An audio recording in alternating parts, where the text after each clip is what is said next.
Мы одинаково ставим требования, чтобы перед тем, чтобы осваивать те или иные месторождения, недропользователи должны прийти и провести общественное слушание. То есть о своих намерениях они должны довести до общественности. Мы, так же, как и работа с общественностью в целом, мы требуем, чтобы и в таких крупных вопросах они занимались. Так делают все недропользователи. Так делает и Ростехнологии, они очень в том же Ленюкском районе также делали. Но никак нельзя пренебрежительно относиться к местным людям.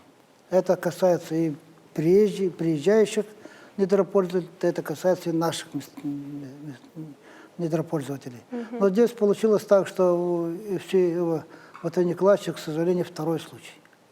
Первый случай произошел тогда, когда он брал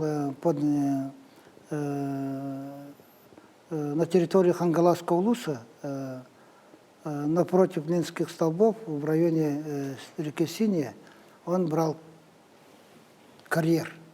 И то же самое, без общественного слушания, без ничего, взял, отвел себе участок и хотел это освоить.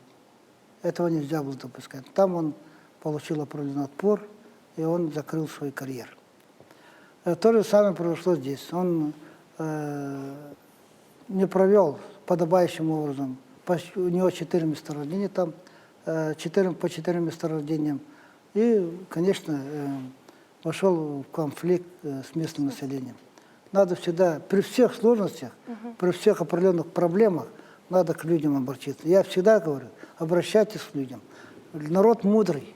Если хорошо убедить, хорошо рассказать, они поймут и поддержат. В этом случае они пренебрегли, и такое противостояние получилось.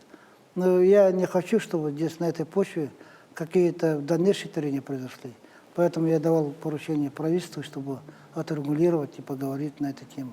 Но есть люди, которые в политическом плане тоже хотят таким образом что-то воспользоваться, но это не значит, что проблема не должна быть отрегулирована. Я думаю, этот вопрос мы до конца доведем, все будет нормально.